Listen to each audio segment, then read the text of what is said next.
हाँ तो मित्रों, सीखे अंग्रेजी शब्द फिल्मों के रिव्यू से। इस हफ्ते 3 फिल्में रिलीज हुई, लॉन्ग वॉक, मिराई और जुगनुमा। और हम ऐसे अंग्रेजी शब्द क्यों सीख रहे हैं? क्योंकि ये सितंबर से दिसंबर के पट्टे में बहुत सारी परीक्षाएं हैं। ACIO, EPFO, SBI, IBPS, RRB से लेके LIC, करीब 4-5 हज़ार या उससे ज़्यादा वैकेंसी है। और ये सारी परीक्षाएं ऐसी हैं कि उसमें अंग्रेजी के शब्दों का सिनोनिम, एंटोनिम ये सब पूछा भी जाता है और मेरिट में गिना भी जाता है। तो चलिए शुरू करते हैं। अगर आपने ये हंगर गेम्स या स्क्विड गेम्स जैसी फिल्में देखी हैं तो ये क्या है? Dystopian survival games. तो ये जो लॉन्ग वॉक नाम की फिल्म आई है, ये भी ऐसा ही कुछ है। डायस्टोपियन सोसाइटी मतलब क्या? ऐसा काल्पनिक समाज जिसमें अत्याचार और नाइंसाफी बहुत ज़्यादा है।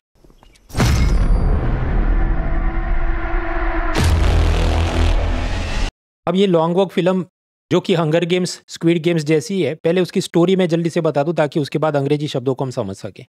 इसमें अमेरिका में 50 लड़कों को लॉटरी से चुना गया है और उनको एक रेस में सतत चलते रहना है। अगर उनकी स्पीड 3 मील से कम हो गई तो उनको गोली मार दी जाएगी।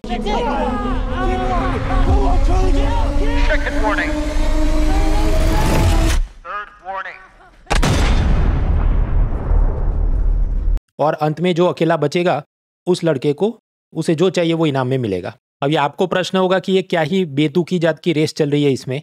असल में मित्रों ये एक एलिगोरी है, मतलब रूपक है कि वियतनाम युद्ध में अमेरिका ने अपने जो नौजवानों को भेजा तो वो क्या करने गए थे, वो मर गए, किस कारण से मरे, क्या हासिल किया, उस पर ये पूरा एक प्रतिबिंब है। तो एलिगोरी, सिंबोलिज्म, मेटाफोर प्रकार की ये फिल्म है। उसके मुकाबले भारत के अंदर जैसे LOC, कारगिल या बॉर्डर या कोई फिल्म बनती है तो उसमें सीधा लिटरल फैक्ट बेस की ये युद्ध हुआ था, इसने इसको मारा था, इस प्रकार की वो फिल्म बनती है। जबकि इस इंग्लिश फिल्म में ऐसा कोई फाइट या युद्ध आपको दिखाया नहीं गया है। वहाँ पर ऐसी फिल्में क्यों बनाई जाती है? क्योंकि वो युद्ध का विरोध एक प्रकार से जताना चाहते हैं। भारत में अगर ऐसी फिल्म बनाएंगे तो लोग उसे समझ नहीं पाएंगे ठीक से और वो ये कहेंगे ये देशभक्ति के खिलाफ ये बता रहा है सब चीज़ें। वियतनाम युद्ध का भी थोड़ा ज्ञान ले लेते हैं। वियतनाम के 2 हिस्से हो गए थे। नॉर्थ वियतनाम को USSR और रशिया सपोर्ट कर रहा था और साउथ वियतनाम को अमेरिका सपोर्ट कर रहा था। और ये युद्ध के अंदर याद रखना है, अमेरिकन जहाज़ों से जंगल में केमिकल छिड़का जाता था, एजेंट ऑरेंज, जो कि एक हर्बिसाइड्स था, ताकि ये पूरा जंगल नष्ट हो जाए और वहाँ पर ये जो वियतकॉन्ग यानी नॉर्थ वियतनाम के गोरिल्ला सिपाही छुपे हैं उनको मारा जा सके।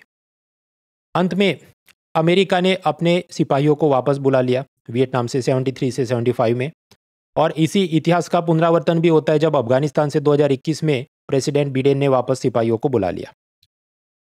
ये जो वियतनाम का युद्ध हुआ उसमें उनके लीडर थे हो ची मिन्ह। तो जीतने के बाद साइगोन सिटी का नाम नया रख दिया हो ची मिन्ह सिटी। हालांकि वियतनाम की राजधानी अलग है, राजधानी का नाम है हैनोई। फिर जनरल नॉलेज खत्म, वापस कहानी पे आते हैं। हाँ तो ये बच्चे सब चल रहे हैं।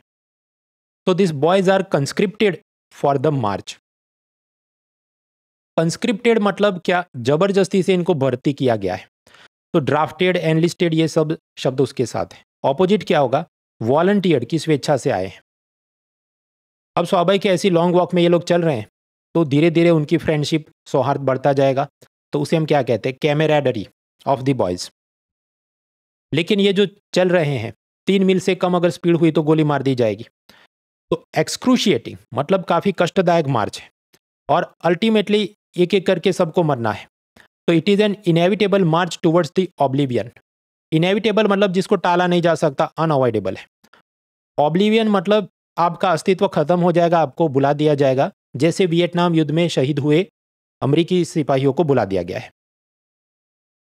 तो ये पूरा डायस्टोपियन सोसाइटी और उसका ये काल्पनिक कहानी बताई गई।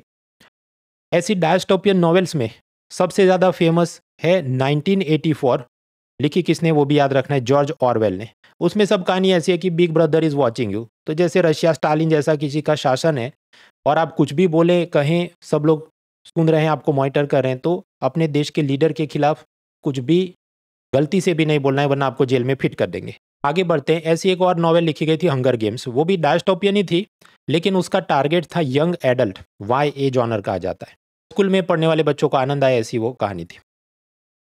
ये स्टीफन किंग नाम के लेखक ने ये लॉन्ग वॉक कहानी लिखी है। हालांकि उसने अपना असली नाम इस्तेमाल नहीं किया, उसने उपनाम यानी सॉर्बिक्वे या पेन नेम यूज़ किया, रिचर्ड बैकमैन। ये वही स्टीफन किंग है जो अपनी हॉरर कहानियों के लिए मशहूर है, जिसमें से कई फिल्में बनी, जैसे जोकर की वो कहानी थी ईट, या फिर डार्क टावर बना, और भी करीब 20-30 से ज़्यादा फिल्में इनकी किताबों से बन चुकी हैं। J.K. रॉलिंग वो भी यंग एडल्ट जॉनर में लिखती हैं, हैरी पॉटर। अब इसी J.K. रॉलिंग ने कुछ डिटेक्टिव नॉवेल्स लिखना शुरू किया है, उसमें अपना उपनाम बदल के कर दिया रॉबर्ट गैलब्रेथ। खैर ये सब मैं आपको क्यों बता रहा हूँ, क्योंकि कुछ लोग इंटरव्यू हॉबी में लिख देते हैं रीडिंग नॉवेल्स, और उनको ऐसा लगता है कि देखो जॉर्ज आर मार्टिन की गेम ऑफ थ्रोन, फिर वो लॉर्ड ऑफ द रिंग्स और हैरी पॉटर ऐसी 3-4 की मैंने फिल्में या वेब सीरीज़ देखी है, उसी के आसपास मैं बोल दूंगा तो किसी को कुछ पता नहीं चलेगा, लेकिन वो फिर आगे पीछे का बहुत और पूछते हैं और आप फंस जाते हैं।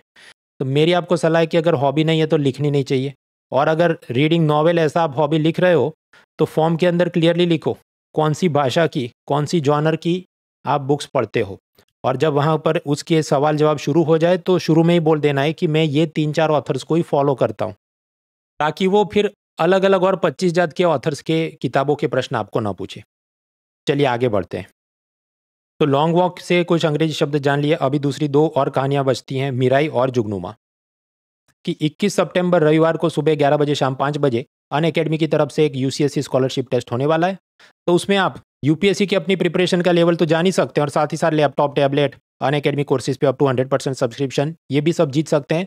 अनलॉक कोड याद रहे mrunal.org, बाकी डिटेल्स डिस्क्रिप्शन में है। चलिए आगे बढ़ते हैं। तो नेक्स्ट मूवी इज़ मिराई।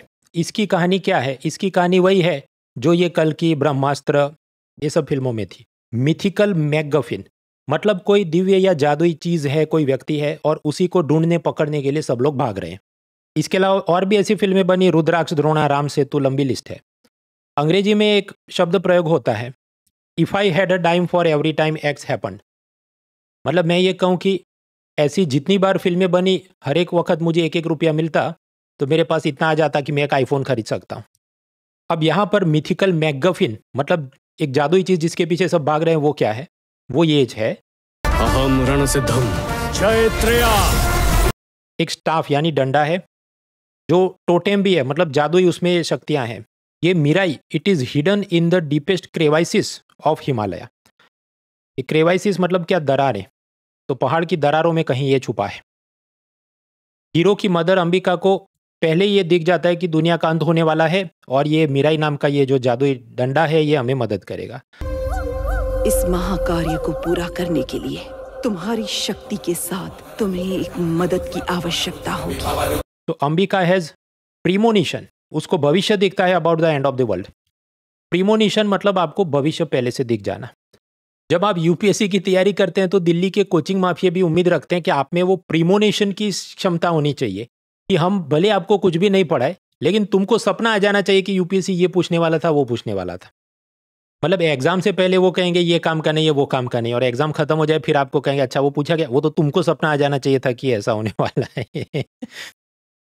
एक और शब्द होता है डेजा वू, मतलब भविष्य दिखना, ऐसा नहीं जो दिख रहा है तो आपको लगे ये तो मेरे साथ पहले भी हो चुका है, या ये मैं पहले कहीं देख चुका हूँ, दैट इज डेजा वू।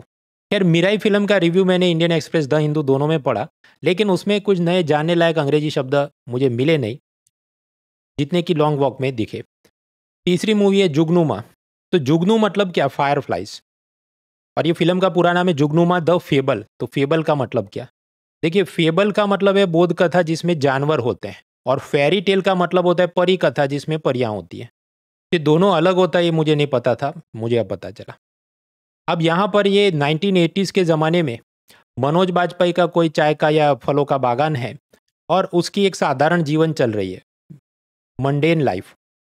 लेकिन फिर फिल्म में कुछ तो क्राइसिस आनी चाहिए। क्राइसिस कुछ ऐसी होती है कि इसके बाग में कोई आग लगा देता है और इसके सारे पेड़ जल जाते हैं। हम लोग कल पता करते हैं जले पेड़ों के बारे में। कल रात को फिर आग लगी मोहन। तो वैसे तो ये व्यक्ति जेनियल यानी कि मिलनसार स्वभाव का है, लेकिन बागान में आग लगने के बाद इसका स्वभाव कड़वा हो जाता है। ये अपने मजदूरों के साथ पूछताछ करता है कि किसने किया, किसने आग लगाई। कोई कुछ बताना चाहता है क्या मुझे गांव में? किसी को कुछ चाहिए क्या मुझसे? तो कभी एकदम रूथलेस हो जाता है और कभी बहुत ऑनरेबल और दयाभाव दिखाता है। तो इसका कैरेक्टर कैसा है ये हम तय नहीं कर पाते। तो मॉरली एम्बीवेलेंट है। एम्बीवेलेंट मतलब दोनों साइड का, जो फेंस पे बैठा है, डबल रोल की टाइप का है। और मनोज बाजपेयी ने पहले भी ऐसे कई रोल किए हैं। सो ही रेलिशेस सच रोल्स। रेलिश करना मतलब मजा आता है। हाँ, तो तीनों फिल्मों से अंग्रेजी शब्द सीख लिए। चैनल को सब्सक्राइब करें ताकि ऐसे और भी एपिसोड्स भविष्य में आपको मिलते रहें। Let's crack it. An Academy. Let's crack it.